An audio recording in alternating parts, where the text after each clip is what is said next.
नमस्कार साथियों। आज हम मैथ का एक टॉपिक पढ़ेंगे, त्रिभुज। त्रिभुज किसे कहते हैं, इसके कितने प्रकार होते हैं, उसके बारे में अध्ययन करेंगे और लगातार हम त्रिभुज के विषय में आगे कक्षाएं देखेंगे। त्रिभुज का किस प्रकार परिमाप ज्ञात किया जाएगा, किस प्रकार त्रिभुज के क्षेत्रफल ज्ञात किए जाते हैं, अलग अलग जो स्थितियों के अंदर त्रिभुज के कितने प्रकार होते हैं, कोण के आधार पर कितने प्रकार होते हैं, भुजा के आधार पर कितने प्रकार होते हैं, उनके बारे में अध्ययन करेंगे। तो हमारा टॉपिक आज क्या रहेगा, त्रिभुज। तो त्रिभुज के बारे में हम देखें उससे पहले हम एक त्रिभुज की आकृति बना लेते हैं कि त्रिभुज की आकृति बनाते हैं हम।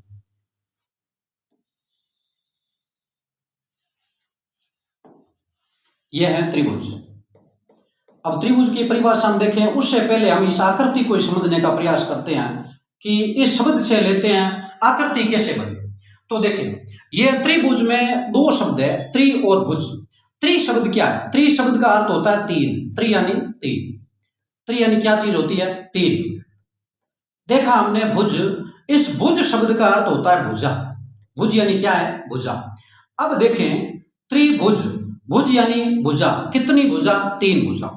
अब देखें त्रिभुज के अंदर हमने देखी तीन भुजा, कौन कौन सी? तो देखें, एक यह भुजा, एक यह भुजा, एक यह भुजा। भुजाएं कितनी है? तीन भुजाएं।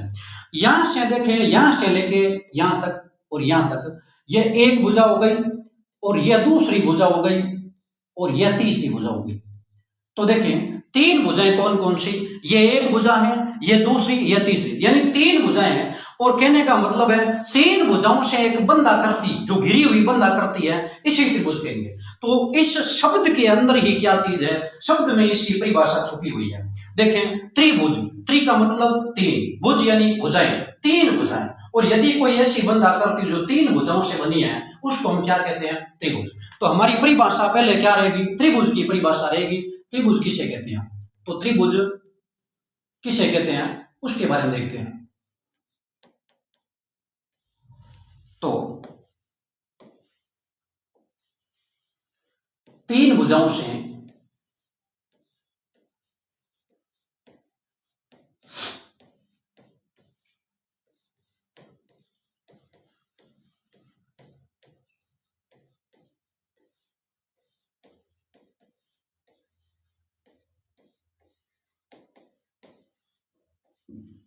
घिरी हुई बंधाकृति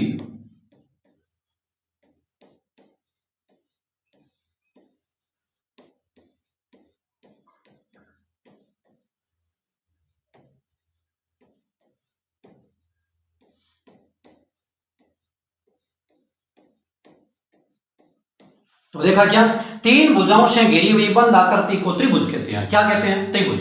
अब देखें त्रिभुज के प्रकार। त्रिभुज के प्रकारों में जाते हैं तो त्रिभुज के प्रकारों में एक तो आता है कोण के आधार पर प्रकार और दूसरा आता है भुजा के आधार पर प्रकार। तो पहले हम क्या लेते हैं, कोण के आधार पर त्रिभुज के कितने प्रकार होते हैं।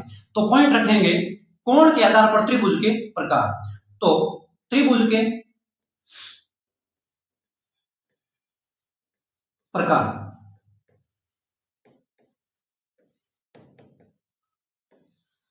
अब त्रिभुज के प्रकारों की बात आती है तो पहला मैंने क्या बोला कि कोण के आधार पर त्रिभुज के प्रकार। कोण के आधार पर त्रिभुज के प्रकार। अब कोण के आधार पर त्रिभुज के तीन प्रकार होते हैं। कौन कौन से? देखें, कोण के आधार पर त्रिभुज के प्रकारों में आता है नाम न्यून कोण, जो न्यून कोण त्रिभुज आ जाएगा, एक अधिक कोण त्रिभुज आ जाएगा, एक समकोण त्रिभुज आ जाएगा। तो कौन कौन से? तीन प्रकार आए हैं। कौन कौन से? हम देखें, एक है न्यून कोण त्रिभुज। कौन कौन से? न्यून कोण,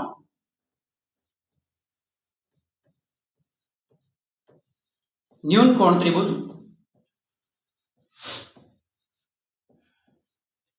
दूसरा आता है अधिक कोण त्रिभुज। अधिक कोण त्रिभुज। और तीसरा कौन सा है? समकोण त्रिभुज। तीसरा कौन सा है? समकोण त्रिभुज।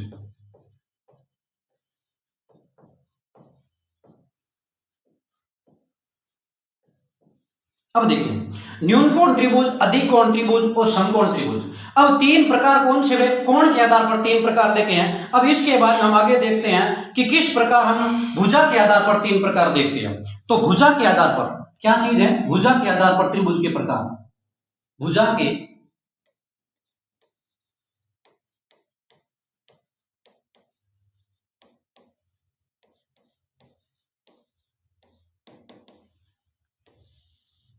भुजा के आधार पर त्रिभुज के प्रकारों में देखते हैं तो किन किन का नाम आता है। देखिए भुजा के आधार पर एक होता है समबाहु त्रिभुज। कौन सा, समबाहु त्रिभुज। हम इन सभी प्रकारों के बारे में विस्तृत अध्ययन करेंगे। समबाहु त्रिभुज।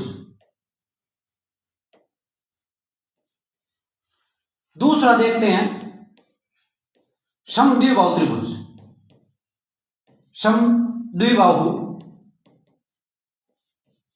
त्रिभुज।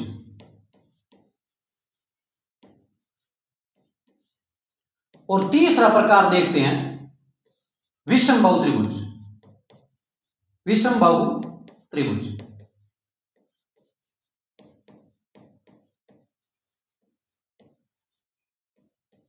तो हमने क्या पढ़ा है, देखें हमने देखा है त्रिभुज किसे कहते हैं कि तीन भुजाओं से घिरी हुई बंद आकृति को त्रिभुज कहते हैं। अब आकृति त्रिभुज कहते हैं, उसमें किस प्रकार त्रिभुज की आकृति बनती है सब देखा हमने। त्रिभुज के प्रकार देखें, कोण के आधार पर त्रिभुज के कितने प्रकार होते हैं, न्यून कोण त्रिभुज, अधिक कोण त्रिभुज और समकोण त्रिभुज। उसके बाद में हमने देखा कि भुजा के आधार पर कितने प्रकार होते हैं, तो तीन प्रकार होते हैं। कौन कौन से, समबाहु त्रिभुज, समद्विबाहु त्रिभुज और विषमबाहु त्रिभुज। अब हम इसका विस्तृत अध्ययन करते हैं कि कोण के आधार पर त्रिभुज है, उसमें किस किस की क्या क्या परिभाषा रहती है। तो हमारा टॉपिक आगे क्या रहेगा, हम आगे देखे टॉपिक है उसमें हम देखते हैं ये जो पिछला हमने देखा है न्यून कोण त्रिभुज किसे कहते हैं।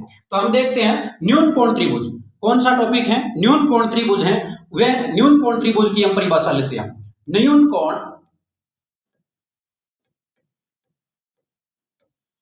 त्रिभुज, उससे पहले हम समझेंगे कि न्यून कोण त्रिभुज है वह कहते किसे हैं। हम देखें, अभी देखें आप इधर देखें कि न्यून कोण त्रिभुज है। न्यून कोण त्रिभुज के अंदर यह त्रिभुज है, इसमें क्या चीज हम देखते हैं कि प्रत्येक कोण है यानी तीनों कोण है, तीनों कोण 90 डिग्री से छोटे हैं। तो कहने का मतलब है न्यून कोण त्रिभुज के अंदर तीनों कोण 90 डिग्री से छोटे होंगे। रही बात दूसरी अधिक कोण की, यदि उसमें एक कोण ही 90 डिग्री से बड़ा कर दिया तो कौन सा हो जाएगा, अधिक कोण त्रिभुज। और समकोण त्रिभुज की बात आए तो आप ऐसा समझ लेना उसमें एक कोण 90 डिग्री का होगा। तो कहने का मतलब क्या है, यदि उसमें सभी कोण 90 डिग्री से छोटे हो तो क्या कहलाएगा, न्यून कोण त्रिभुज। यदि उसमें एक कोण 90 डिग्री से बड़ा हो क्या कहलाएगा, अधिक कोण त्रिभुज। उसके बाद में यदि उसमें एक कोण ही 90 डिग्री का हो तो क्या कहलाएगा, समकोण त्रिभुज। अब उसके बाद आगे यहां देखें कि समबाहु त्रिभुज किसे कहते हैं। सम का मतलब क्या होता है, समान, सम यानी समान, बाहु यानी भुजाएं। कहने का मतलब है उस त्रिभुज के अंदर यदि तीनों भुजाएं समान, मान लो एग्जांपल 5-5 सेंटीमीटर की हो, तो तीनों भुजाएं यदि समान हो तो वो क्या होगा, समबाहु त्रिभुज। यदि उसमें दो भुजाएं समान हो तो समद्विबाहु त्रिभुज हो जाएगा। और यदि उसमें कोई भुजा समान नहीं है, सभी भुजाएं भिन्न भिन्न है, तो ऐसी स्थिति में उसे विषमबाहु त्रिभुज कहेंगे। तो हम न्यून कोण त्रिभुज के बारे में देखते हैं, उससे पहले हम इसकी आकृति बना लेते हैं न्यून कोण त्रिभुज।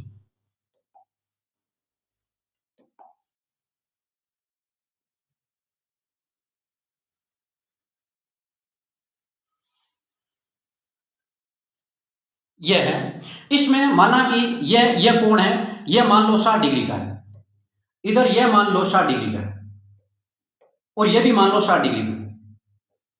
तो यह क्या चीज हुई, न्यून कोण त्रिभुज हुआ। यानी कहने का मतलब है अब यह कौन सा हुआ, न्यून कोण त्रिभुज।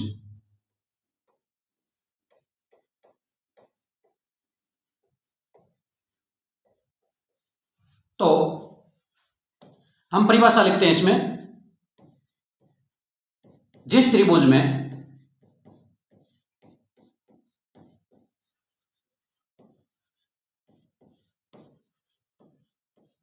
सभी कोण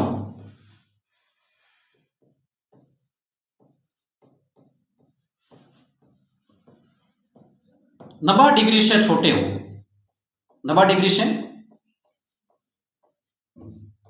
छोटे हो तो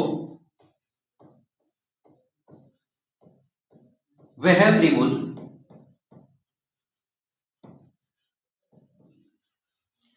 न्यून कोण त्रिभुज कहलाता है। न्यून कोण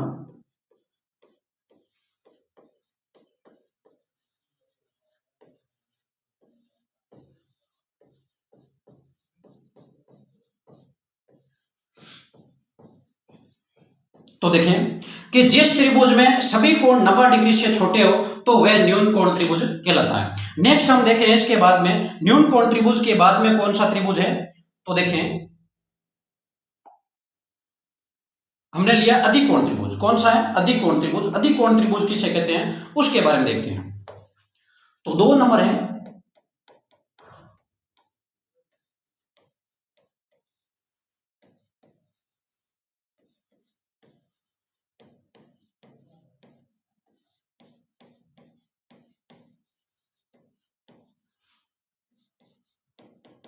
अधिकोण त्रिभुज। अब अधिकोण त्रिभुज की बात आई तो देखते हैं अधिकोण त्रिभुज बनाने का हम प्रयास करते हैं। देखते हैं इसमें यदि अधिकोण त्रिभुज का हमें मिल जाए, हम इसे बना के देखते हैं। समकोण बनता है, ये तो समकोण बनता है।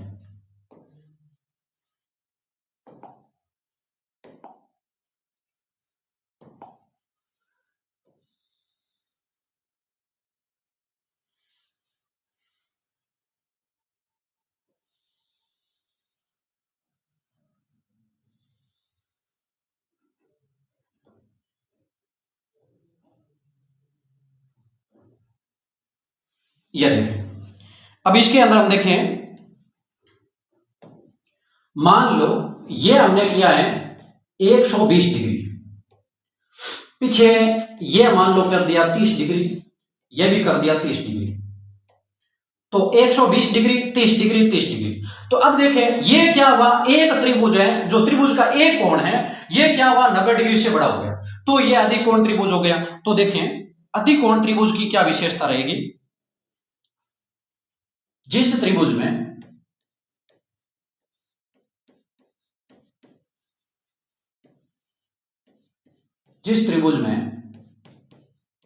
एक कोण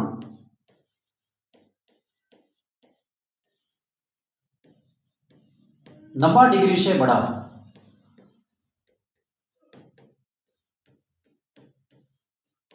तो वह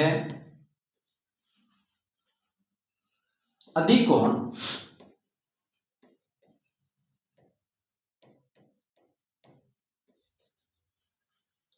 त्रिभुज कहलाता है।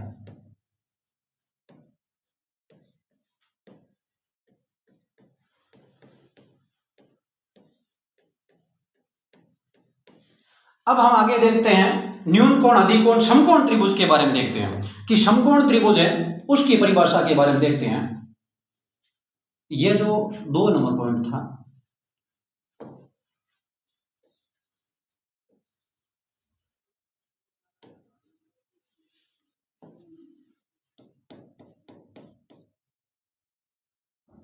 और ये 3 नंबर देखते हैं हम समकोण त्रिभुज।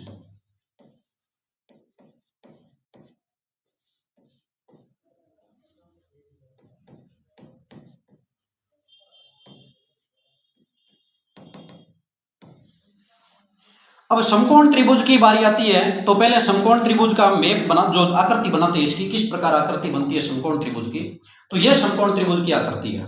अब आकृति के अंदर देखें समकोण त्रिभुज, यह समकोण त्रिभुज है। अब इसके अंदर देखें कौन सा कोण 90 डिग्री का होगा, यह कोण है यह 90 डिग्री का। कितने डिग्री का? 90 डिग्री का। अब ये आप देखें पीछे के दोनों कोण हैं, ये मान लीजिए आप 45 डिग्री के कोण है। अब देखें ये कोण कितने डिग्री का हुआ? 90 डिग्री का।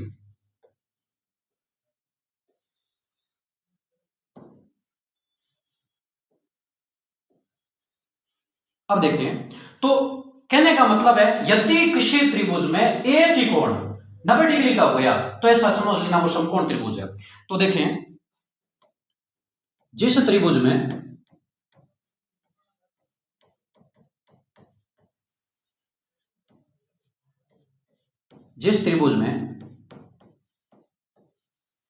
एक कोण 90 डिग्री का हो, 90 डिग्री का, अर्थात 90 डिग्री के कोण को क्या कहते हैं? समकोण त्रिभुज, समकोण कहते हैं। क्या कहते हैं? समकोण। अर्थात समकोण हो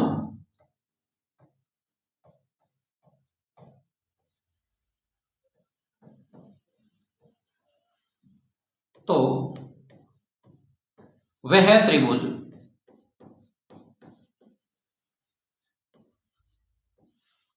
समकोण त्रिभुज कहलाता है।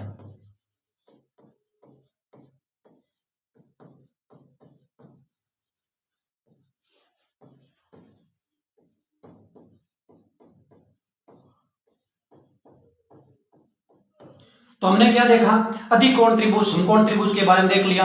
अब देखें पीछे हमने यहां पर क्या लिखा था कि समबाहु त्रिभुज, समद्विबाहु, विषमबाहु, ये भी तीन प्रकार भुजा के प्रकार आधार पर होते हैं। तो हम देखते हैं चौथा प्रकार है समबाहु त्रिभुज। तो हमारा टॉपिक आगे पॉइंट क्या रहेगा, समबाहु त्रिभुज, ये चौथा प्रकार है।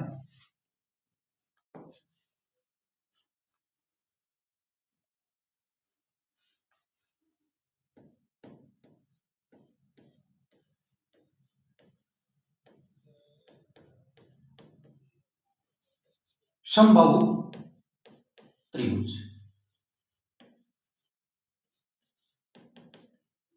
अब समबाहु त्रिभुज की आकृति देखते हैं हम, समबाहु त्रिभुज की आकृति कैसे बनती है। तो ये जो आकृति है, ये आकृति, ये समबाहु त्रिभुज की है।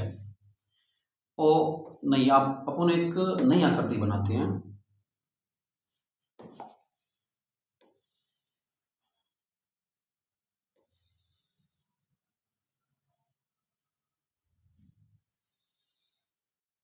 ये तो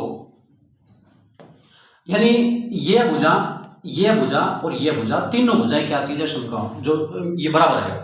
अब याद रखना एक चीज कि यदि भुजा के आधार पर देखें तो शर्त भुजा की रहेगी, कोण के आधार पर देखें तो कोण की शर्त रहेगी, या भुजा की शर्त रहती है। ये तीनों भुजाएं हैं, ये तीनों बराबर है। मान लीजिए एग्जाम्पल के तौर पर, ये मान लीजिए 5 सेंटीमीटर है। कितना सेंटीमीटर है, 5 सेंटीमीटर। ये 5 सेंटीमीटर है, तो यह भी 5 सेंटीमीटर होगी, और यह भी क्या होगी, 5 सेंटीमीटर होगी। अब देखें इसकी परिभाषा देखते हैं कि वह त्रिभुज जिसमें सभी भुजाएं समान हो समबाहु त्रिभुज कहलाता है। तो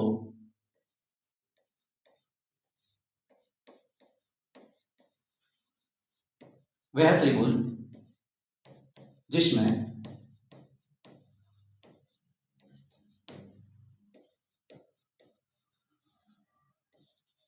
सभी भुजाएं बराबर हो,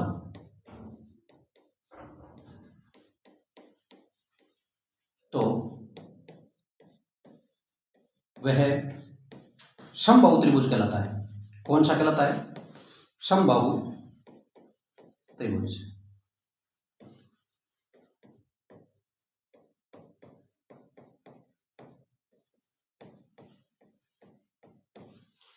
अब देखें समबाहु त्रिभुज के बारे में आगे देखा हमने, जो समबाहु त्रिभुज के बाद में कौन सा है, समद्विबाहु त्रिभुज। समद्विबाहु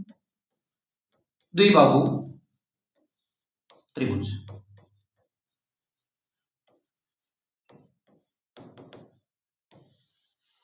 समद्विबाहु त्रिभुज का जो हम चित्र बनाते हैं, जो आकृति बनाते हैं, तो आकृति के अंदर क्या होता है, देखिए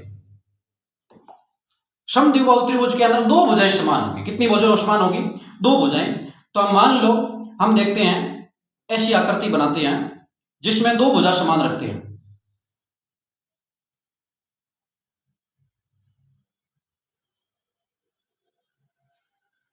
अब इसमें हमने कितनी भुजा समान रखी, ये दो भुजा समान रखी है।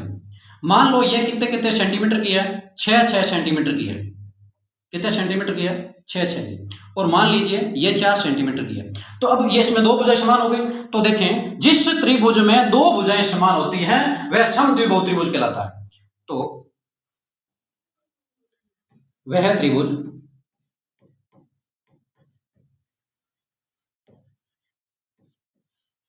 जिसमें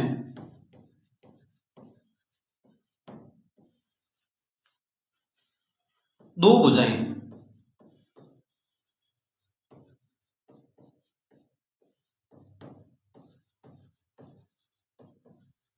समान हो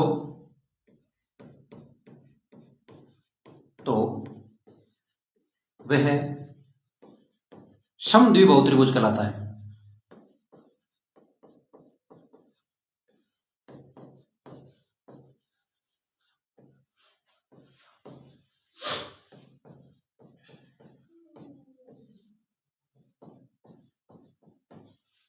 अब देखें नेक्स्ट अपना क्या रहता है, जो समबाहु समद्विबाहु के बाद में विषमबाहु त्रिभुज रहता है। कौन सा? विषमबाहु त्रिभुज। यह छठा प्रकार है विषमबाहु त्रिभुज।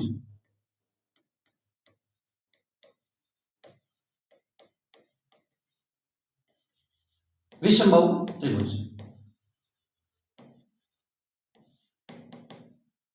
अब विषमबाहु त्रिभुज की क्या शर्त है देखें। पहले विषमबाहु त्रिभुज की एक आकृति बनाते हैं हम। मान लीजिए एक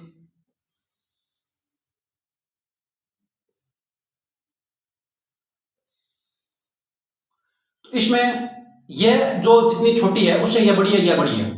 अब इस आकृति के अंदर हम देखें कि एक शर्त है। हम देखते हैं मान लो कोई भी विषमबाहु त्रिभुज बनाने में शर्त है, ऐसा नहीं है कि हमें तीन भुजा दे दी और तीनों भुजाओं से क्या होगी, एक त्रिभुज की आकृति बन जाती है, नहीं बनती। आप देखें, ध्यान रखना यह चीज कि मान लो हमें एक भुजा दी 5 सेंटीमीटर, एक भुजा कितने सेंटीमीटर दी? 5 सेंटीमीटर। दूसरी भुजा हमें दे दी मान लो 6 सेंटीमीटर, और एक भुजा तीसरी दी है वो मान लो 14 सेंटीमीटर देती। क्या इससे त्रिभुज की आकृति बन जाएगी? नहीं बनेगी। क्यों नहीं बनेगी? आप देखें 14 सेंटीमीटर की यदि हम लाइन खींचेंगे तो 5 सेंटीमीटर है वो यहां से लेके मान लो इतनी तक होगा, 6 सेंटीमीटर है वो यहां से मान लो इतनी तक होगा, फिर भी यह 3 सेंटीमीटर बीच में, 6 और 5 कितने होते हैं? 11। अब 3 सेंटीमीटर बीच में गैप रह गया, आकृति नहीं बनेगी। तो याद रखना, आप यदि कोई त्रिभुज की आकृति बनाएं तो सबसे बड़ी भुजा है उस सबसे बड़ी भुजा को साइड में करके पीछे वाली दोनों भुजाओं को जोड़ना। यदि इस दोनों भुजाओं को जोड़ने पर इस भुजा से ज्यादा आती है, वो दोनों भुजाओं का योग ज्यादा आता है, तो वो त्रिभुज बनेगा, नहीं तो नहीं बनेगा। कहने का मतलब है यदि मान लो 14 सेंटीमीटर हमने ये रखा है तो यहां पर हमें क्या करना पड़ेगा, मान लो यहां पर 7 सेंटीमीटर किया है तो यहां पर भी हमें क्या करना पड़ेगा, 8 सेंटीमीटर करना पड़ेगा। तो 7 सेंटीमीटर 8 सेंटीमीटर किया है तो क्या होगा, 7 8 कितने हो जाएंगे? 15। तो 15 का योग इससे 14 से ज्यादा होता है ना, इसी कारण क्या होगा, त्रिभुज बन जाएगा। तो कहने का मतलब है मैं मान लो इसको 3 सेंटीमीटर करता हूं और इसको 7 सेंटीमीटर करता हूं, तो मान लो ये क्या चीज है, 9 सेंटीमीटर है मान। अब देखें 3 सेंटीमीटर, यदि यह 9 सेंटीमीटर है तो इन दोनों को यदि जोड़ा तो 7 और 3 कितने हुए? 10। अब ये 9 से ज्यादा है ना तो त्रिभुज बन जाएगा। तो कहने का मतलब है विषमबाहु त्रिभुज के अंदर क्या चीज होती है, सभी भुजाएं असमान होती हैं, यानी समान नहीं होती है। तो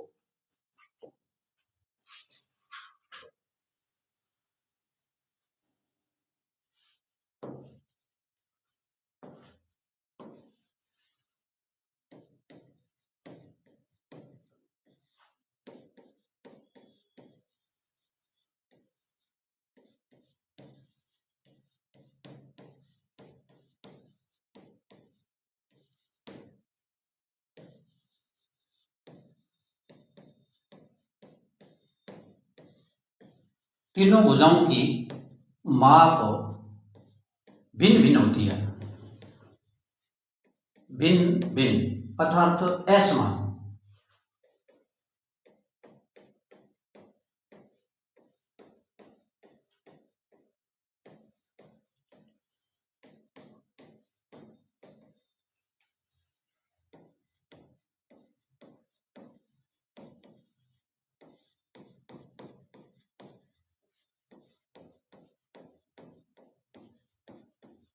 वह त्रिभुज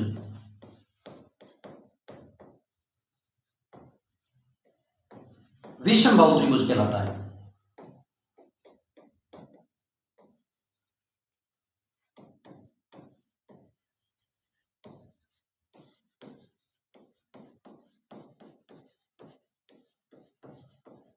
क्या कहलाता है? विषमबाहु त्रिभुज कहलाता है। तो हमने देखें, हमने क्या पढ़ा है आज, हमने पढ़ा है त्रिभुज के विषय में देखा है। त्रिभुज किसे कहते हैं कि 3 भुजाओं से घिरी हुई बंद आकृति को त्रिभुज कहते हैं। अब इसमें प्रकार के देखें तो कोण के आधार पर 3 प्रकार होते हैं।